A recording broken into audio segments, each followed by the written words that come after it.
everyone's having a blessed and a wonderful day, praise God, so far. And it's about time for us to get started with our Sunday school class. And we got a good lesson, praise God, for today. And an outstanding lesson, talking about the sight and sound of Pentecost. The sight and sound of Pentecost. And the prayer focus is for God to pour out His Spirit anew and afresh in our churches and in our cities. For God to give us a spirit of unity like the 120 on the day of Pentecost. And very praise God important day. And just want to go before the Lord for a little bit in prayer and ask the Lord to give us a better understanding until the lesson. Brother Jim, when you ask prayer for some school lesson? Yes, Lord.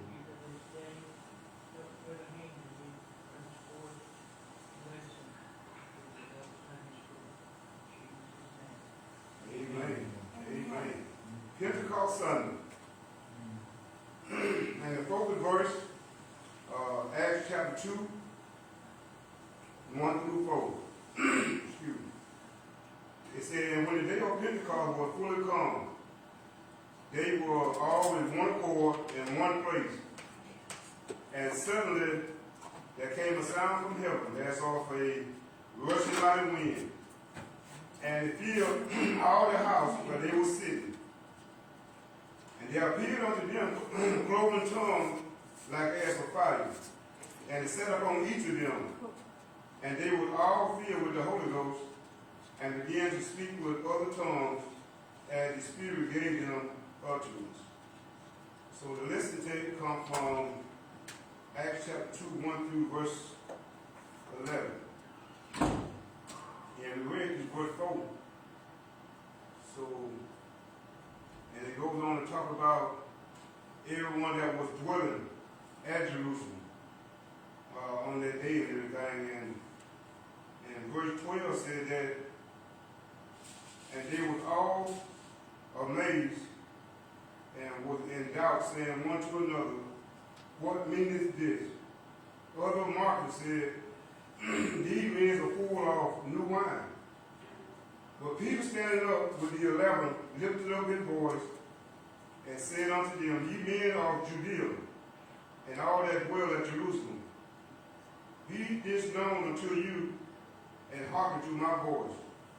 For these men are not drunken as ye suppose, seeing it but the third hour of the day. But this is that which was spoken by the prophet Joel. It shall come to pass in the last days, says God, that I will pour out my spirit upon all flesh, and your sons and your daughters shall prophesy, and your young men shall see vision, and your old men shall dream dreams. But it said in verse 16, it says, this is that. And maybe think about when we went up to Indiana back in 2017 and everything with the youth group, and that was their theme and everything. This is that.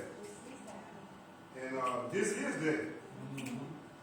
And I thank the Lord, praise God, that is that.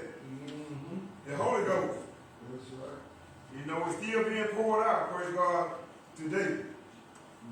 And it's for whosoever will. You know, it said to come and partake, praise God, of this water. But it talks about the sight and sound, praise God, of Pentecost.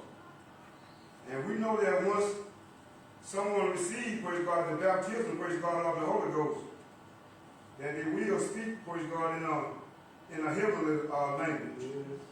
In a language, praise God, that they have have never, praise God, been taught. Well, it's language between you and God Almighty, praise God. It said Pentecost marked the beginning of the Christian church described in Acts chapter 2, where the Holy Spirit is being poured out upon the apostles, occurred 50 days after Passover. It is commemorated by Christians as the day the Holy Spirit empowered the disciples to speak in tongues. Pentecost, the sight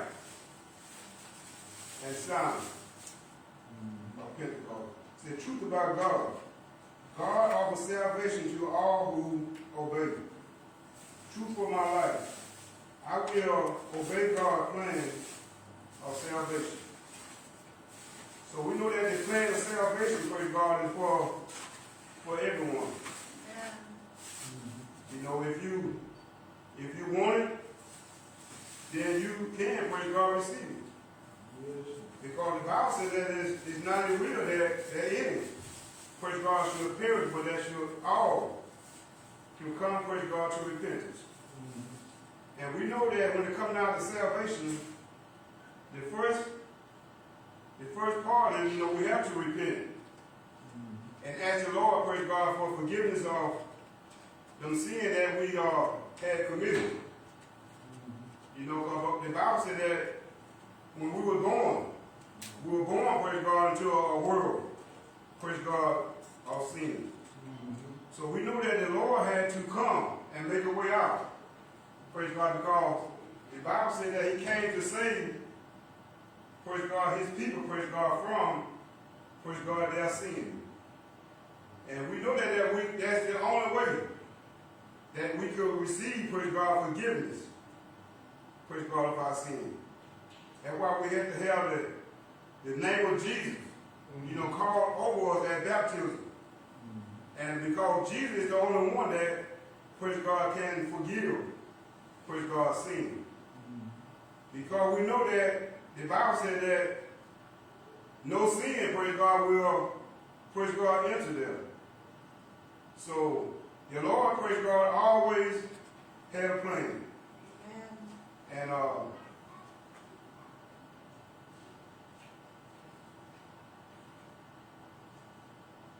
let's see. The lesson connection. Who would like to read the lesson connection? Brother Jen, let us do some reading this morning. In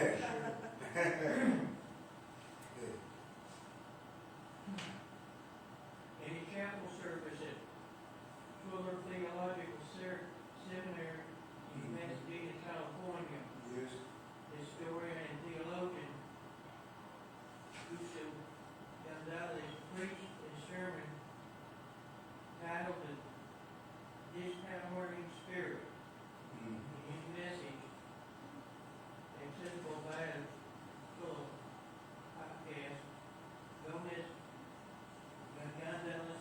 compared a diverse and cosmopolitan population of Southern California to the multicultural setting in Jerusalem on the day of Pentecost. And then reminded the audience that, like the first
Gonzalez emphasized the point of explaining the necessity of a specific way the Spirit empowered the disciples and their audience on the day of Pentecost for the future shape of the church.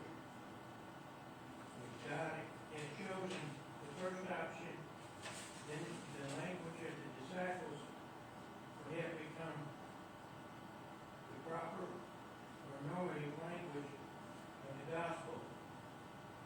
This would have given the language and the culture of one group power and control over the message and tradition.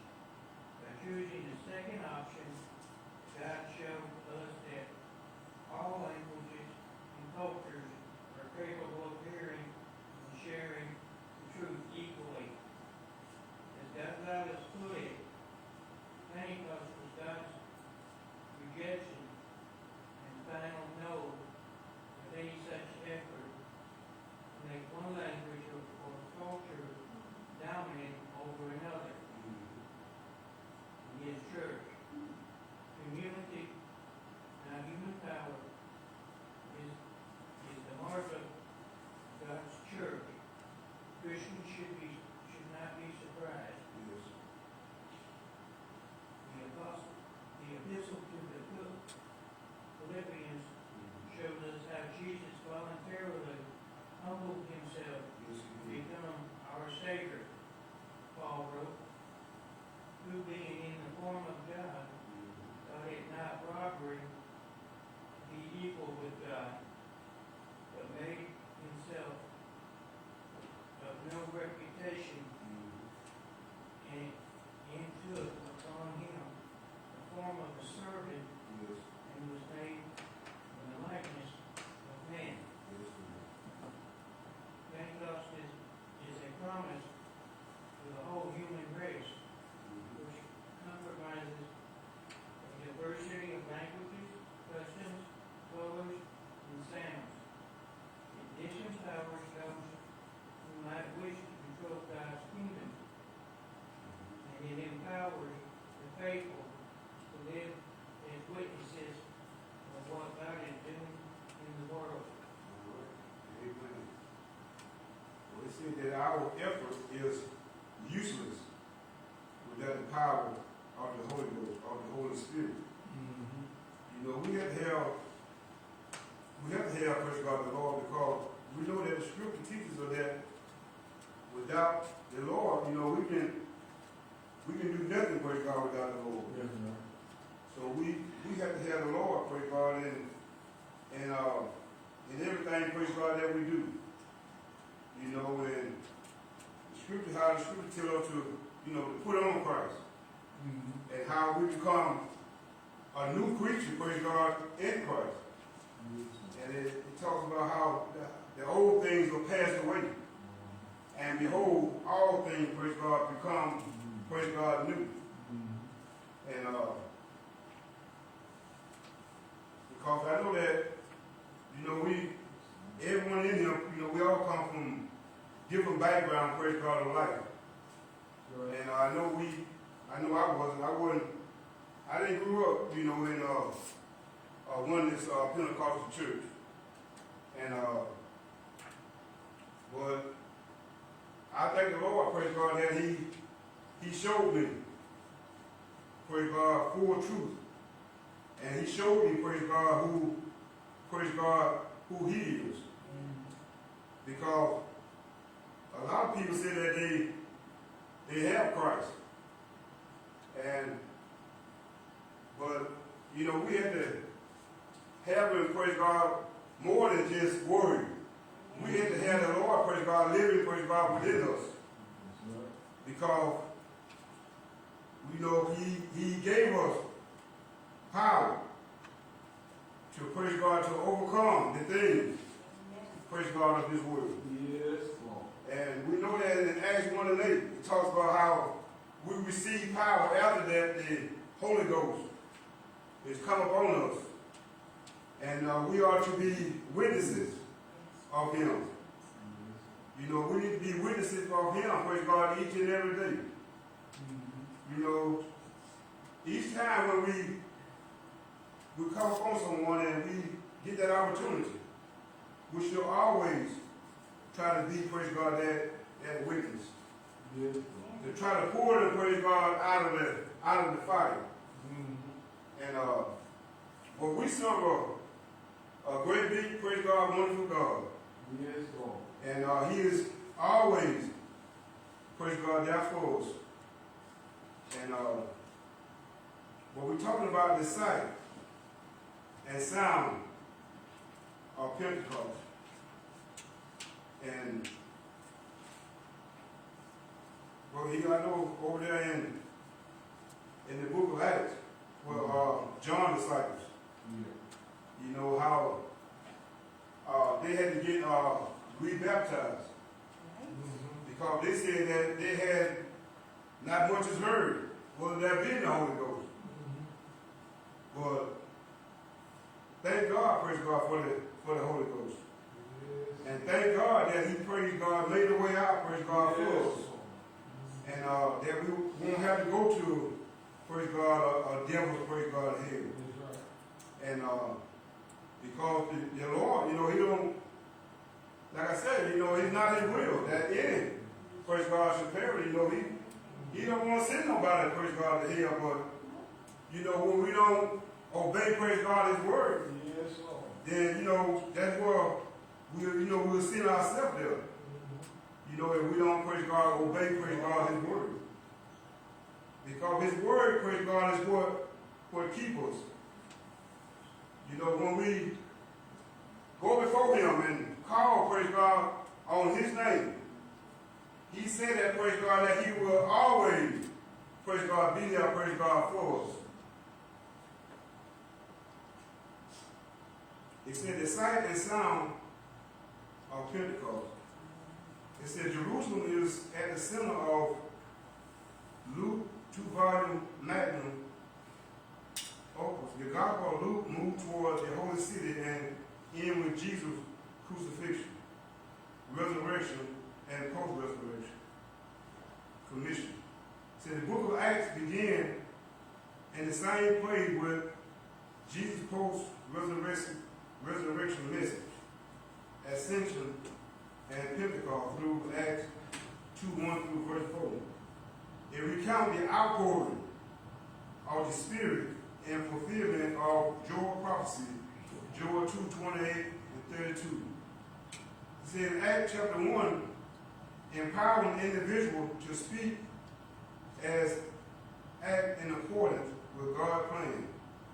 However, the Spirit poured out at Pentecost marked the dawning of a new day of collective spirit empowerment, in which as many as the Lord our God shall call receive power to come together, organize, and testify of the resurrection Christ. The sight and sound, praise God, of Pentecost. And how do we know when someone receives, praise God, the baptism, praise God, of the Holy Ghost? Because the scripture said that because we heard them speak in tongues and they magnify God. That's how you know when someone receives, praise God, the baptism, praise God, of the Holy Ghost. And one thing about speaking in tongues, praise God, you know, you can't fake it. You know, I heard somebody make a statement one time to my, you know, fake it till you can make it. But nothing about the Holy Ghost, praise God, is fake. Because our God, praise God, we serve a for real, praise God. And we know that He is the one, praise God, that spoke everything, praise God, into existence. It said 120 followers of Jesus was unified. And how it talks about they was all filled with the Holy Ghost and began to speak in other tongues. And the Spirit gave them utterance.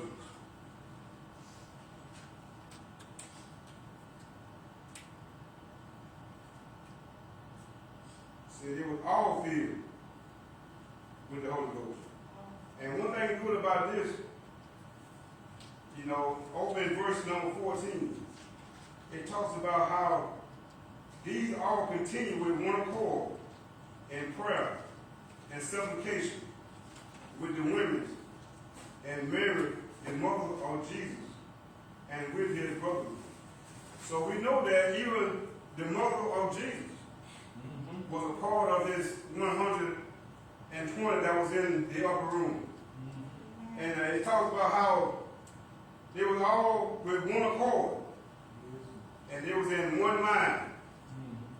And it talks about how, and suddenly, there came a sound from heaven as of a rushing mighty wind. And it said that, and it filled all the place, praise God, where they were sitting. And how where they were sitting. And there appeared unto them like a cloven tongue, like as of a fire. And it set upon each of them. And they were all filled with the Holy Ghost. And spoke in tongues. It said people from all over the known world traveled to Jerusalem to celebrate the Feast of Weeks, which took place 7 weeks and 1 day after the Passover. People call this festival Shabbat, but the New Testament called it a Greek name, Pentecost. This festival celebrated the beginning of the harvest and commemorated the giving of the law at Mount Sinai. Since Jesus ascended into heaven and sent his spirit at Pentecost. Said the difference is clear. Moses descended with a law, ethic, and stone, but at Pentecost, Jesus returned in the spirit and wrote a new law in their heart. So see Jeremiah 31 and 33.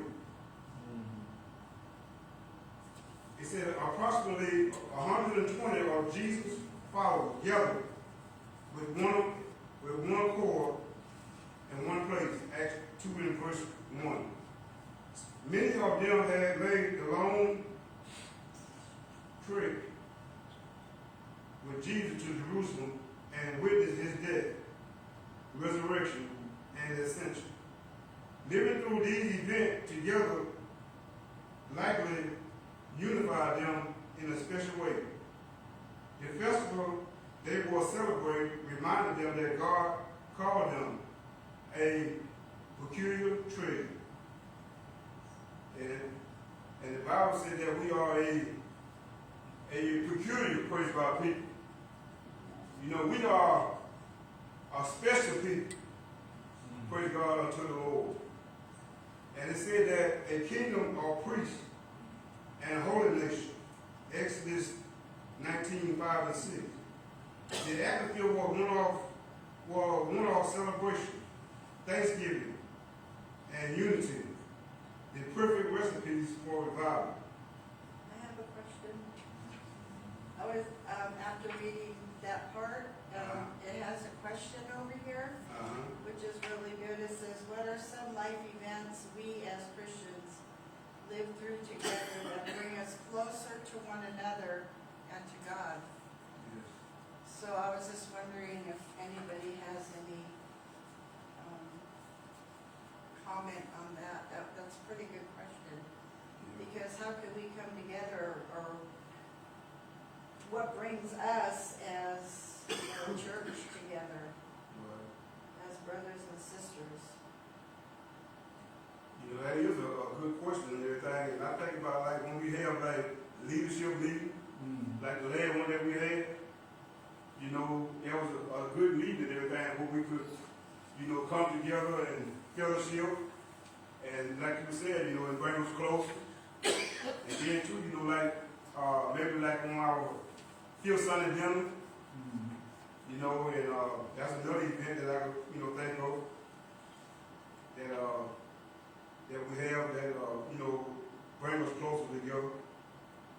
that we could, be in fellowship, with one another, that I could think of, on the top of Sister Lisa. Just from experience, and this is a big, strong should, Mm-hmm. we should, but like when, say people go through, a bad sickness or, Right. surgeries, like Sister Mary, or they're down. Right.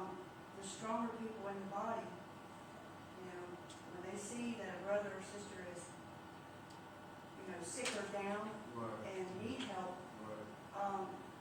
I think sometimes it's, that it shouldn't be that they have to ask. It's like, we need to be sensitive to brothers and sisters, that might need some help, Right. and not wait for them to ask. Right. We should just move, do you need something? What can I do for you, Not just leave them to struggle on their own. Right. If a brother and sister, and that brings unity. Right. It strengthens the person that is down, that the body cares about them. Mm-hmm. So I think, future-wise, raise the stronger members of the body, because we're not all sick at one time, we're not all Right. going through physical things at the same time. So Mm-hmm. if people are, then the stronger ones, or ones that are able or have time, should reach out to the ones that are going through a trial. Right. Hold their hand, in some way. Right. So I think that brings a form of unity. I think that, you get in one mind, one accord, like the Bible says, the Spirit will give us the unity, the Holy Spirit will come to join us together, even know that unity, that's why, when the house, when they were all filled with the Holy Ghost in the upper room, Right. when we get filled with the Holy Ghost together, we get one mind, one accord, we forget about it, everything else, so then that unity and the Holy Spirit will connect us, Mm-hmm. teach us on them by the Bible says, will lead us and guide us into all truth. Mm-hmm. One mind and one accord, the Holy Ghost will be ready. I believe, that's me. Right. One mind and one accord, the Holy Ghost will be ready. Bound. I was thinking, too, that, like people coming in, like Vicky, she needs a lot of comfort, she's very rigid. But anyway, she needs a lot of love, a lot of comfort. Right. And so people coming in are going to need that. So we need to be unified together to be able to reach out to these people and, help them stay, help them, Right. help them live, help them find God, help them find the Holy Ghost, help them be baptized. To get a revelation, we need to help them toward that, and there's a lot of people. I mean, I'm thinking of Johnny, he needs men. Right. He needs men to gather around him, pray for him, Right. and, talk to him, and, maybe sit by him, or, whatever. Right. Just that little gesture, Right. brings unity to somebody, Right.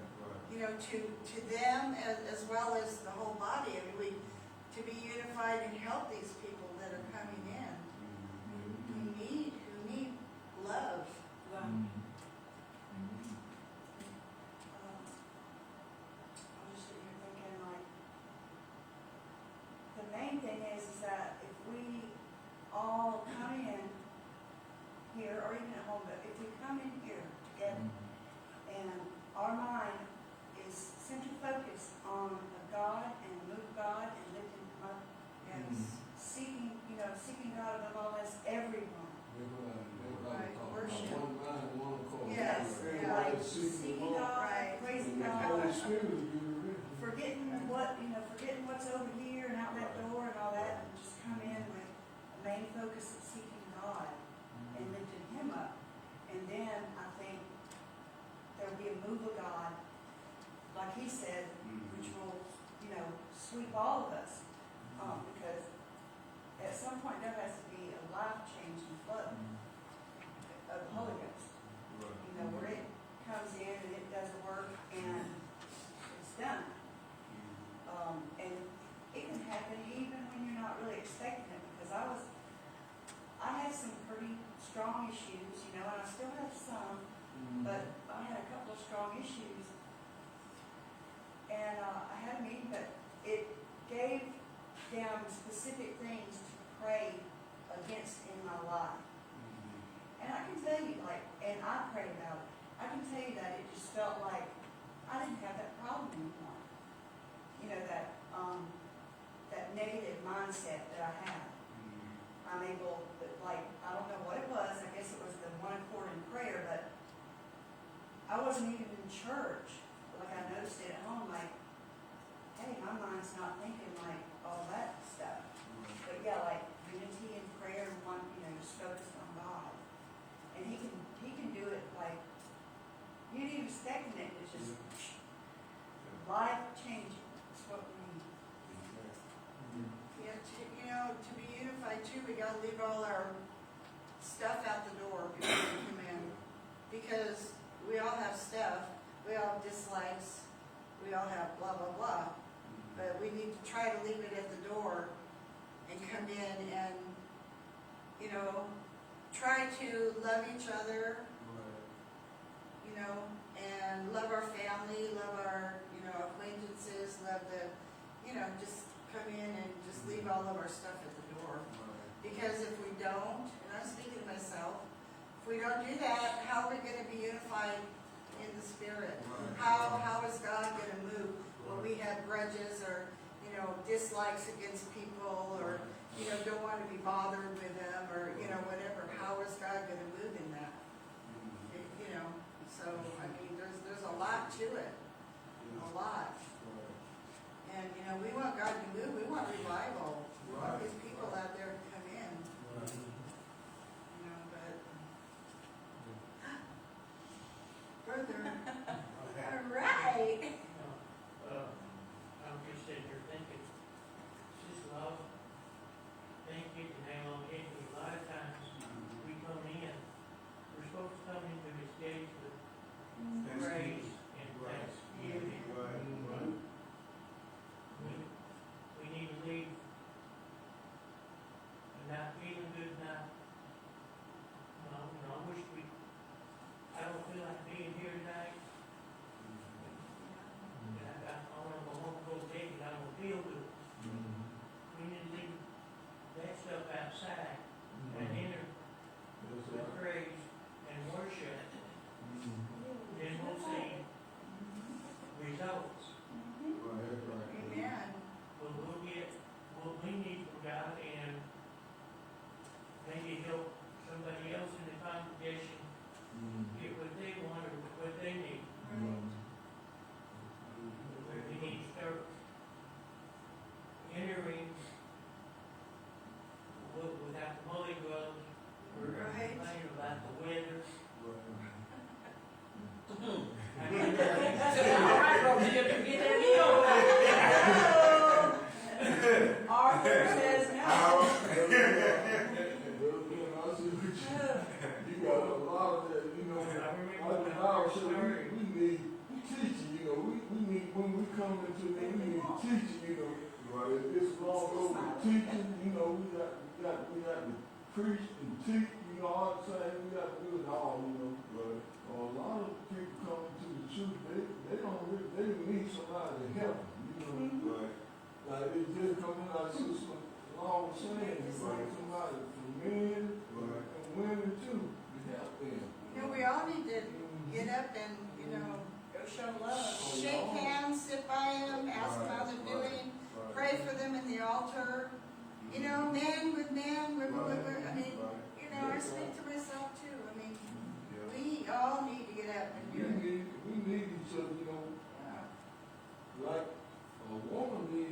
church as well, so as a man, and you know, the Lord gave a woman different to how to teach and bring people to him, you know, and man can help them one way and a woman can help them another way.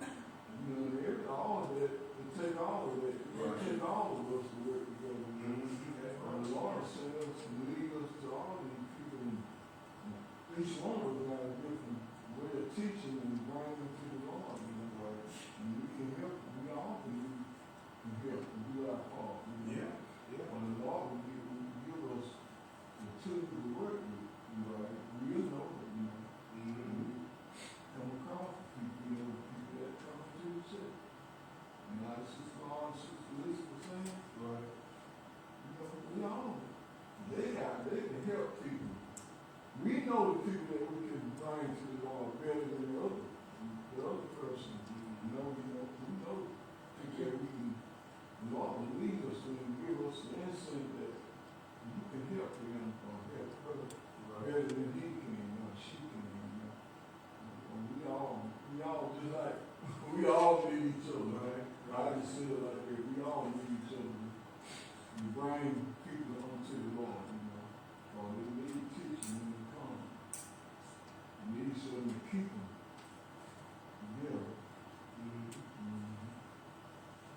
And just like Sister Laura was saying and everything, you know, because, you know, we got to be in unity. You know, because, you know, somebody, you know, they come in and everything, and like Sister Laura was saying and everything, and we got something against each other and everything, you know, and trust you me, when they do come in and everything, you know, they can feel it. That's right.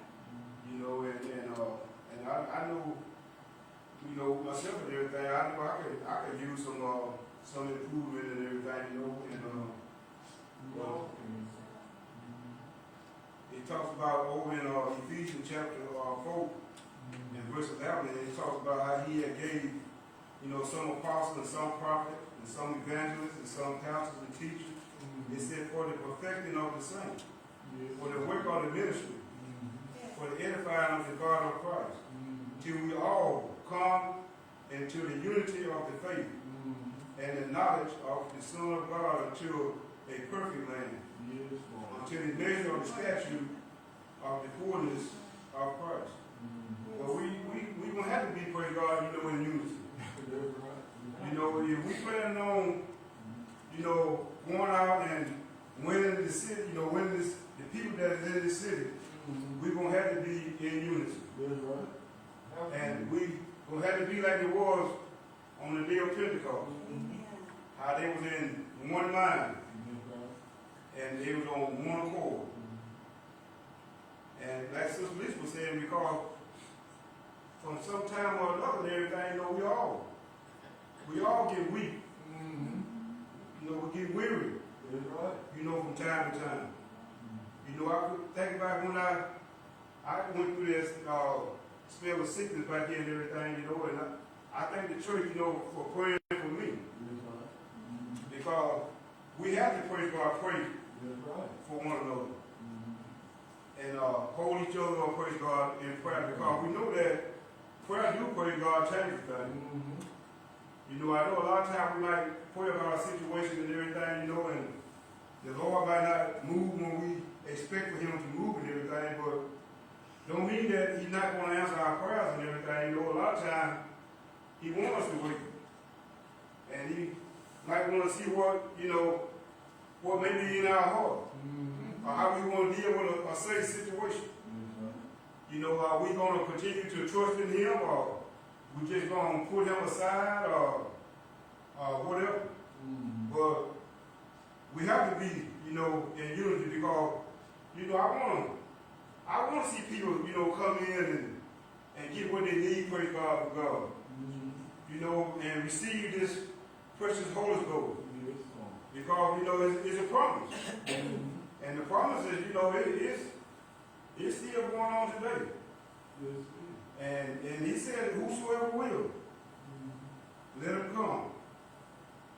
And let him partake of this water. But it's a lot that is going on, you know, in the world today, you know, but it's a great opportunity that we can go out there and be a witness, because people, they looking for something, praise God, that is better than what that they got. You know, a lot of them, they go to church, and when they leave, you know, they leave the same way that they come. But when I go to church, you know, I wanna receive, you know, I want to receive, praise God, from the Lord. You know, we got to get a word. And the Bible said that the day that we hear His word for us to not to harden our hearts. And you know, like Sister Lisa was saying and everything, you know, like sometimes, you know, we might be sick or whatever. And sometimes, you know, you can just get a word from your brother, from your sister and everything, you know, it'll make your day go by so much better. Well, we're talking about the sight and sound, praise God, of Pentecost. And it's a good lesson, a great lesson. And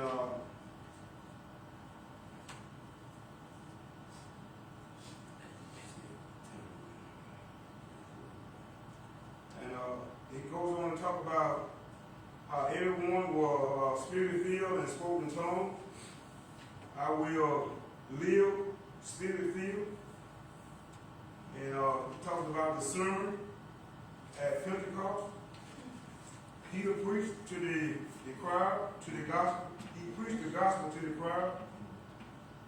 The crowd was convicted and responded. And they said that, men and brethren, what shall we do? And we know that the Bible said that they was pricked in their heart, meaning that they was convicted. And Peter preached God's plan of salvation. See, this same portion appeared earlier in Luke through Acts at another pivotal moment. As John the Baptist prepared the way for Jesus' ministry, he also preached the dawning of a new day in fulfillment of prophecy, Luke 3:1-9. John audibly responded by asking, what shall we do then? Luke 3:10, both groups understood the urgency of the moment. Both were essential, asking, how can we join in what God is doing? John responded that their repentance, change of direction, would manifest as compassion for the needy, generosity, fairness, and nonviolence. See Luke 3:11-14. After Jesus' resurrection, Peter told his audience they must repent, be baptized in water in the name of Jesus, and they will receive the gift of the Holy Ghost. Acts 2:38. Although the response to the what shall we do question may seem unrelated, they are certainly connected. I will obey God's plan of salvation. Acts 2:38 say clearly state us what it means to follow Jesus as part of a global community of faith by showing us how to join what God is doing in the world. In repentance, we change direction by pleading our allegiance to Jesus as our King. This involves asking God and sometimes others to forgive us. You know, a lot of times, that's be hard for us to do a lot of times, to ask somebody to forgive us.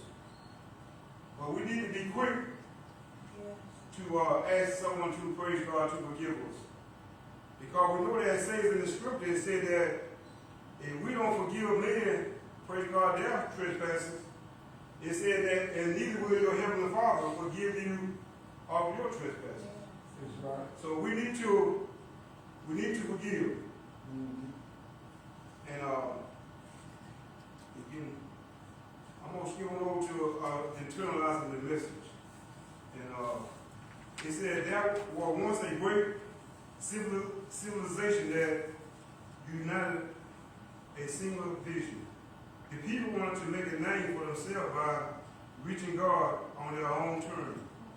They began constructing a tower so tall it could reach into heaven. This was nothing new. These people were only repeating what began in the Garden of Eden when Adam and Eve yielded to the temptation to do things their way rather than God's. In response to the arrogant tower builders, God descended, dispersed them, and confused their language so that they could no longer continue their harmful project. Genesis 11, 1 through 9.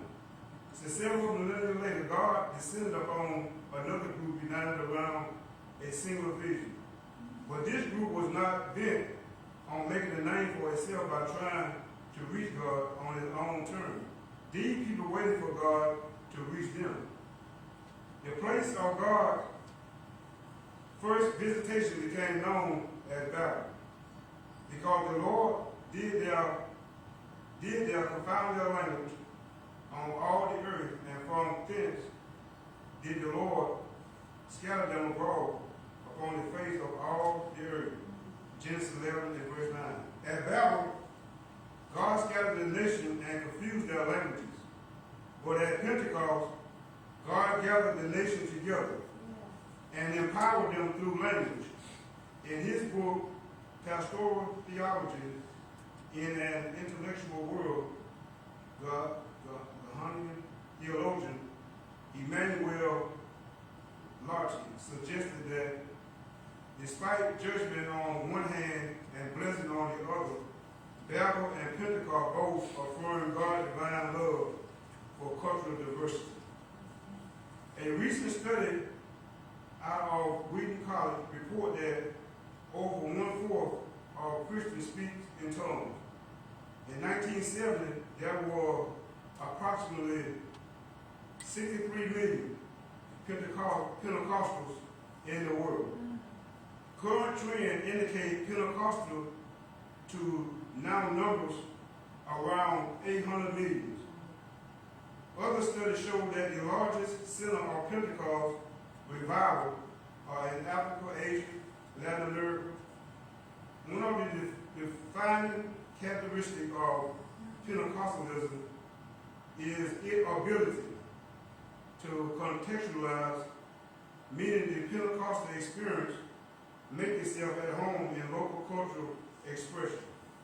Anyone who has experienced Pentecost in these parts of the world or in a multicultural congregation in North America understand the diversity of sight and sound that make up the global church in song and dance, cadence and tradition. People all over the world see the wonders of God and hear of his mighty works in their native tongues, while being united across all borders by the supernatural power of Pentecost. Talking about the sight and sound, praise God, of Pentecost. And like I was saying, the Lord always has had a plan for mankind. And we know that we are to always, praise God, obey, praise God, his word. And we have to do, praise God, his will. That's right. And not our, praise God, own will. That's right. So with that, praise God, it's about getting pretty close for us to end our Sunday school lesson, but it was a great lesson. Yes, And this year, praise God, Pentecost, praise God, Sunday. And I thank the Lord for the outpouring. Praise God, all praise God, his spirit. That's right. And that's going to conclude our Sunday school lesson, praise God, for today. Now, it was a good lesson, praise God. And we are forever, praise God, learning. And I don't never want to get to the point to where I feel like, I can't learn. And I had that unteachable, spirit. I want to always, be in that place of repentance and always trying to please him. So with that, we'll go ahead on and we'll take about a 10-minute break. And I know Pastor Warren got something good for us today, and we'll get ready for the preach word. Amen. Yes, Lord.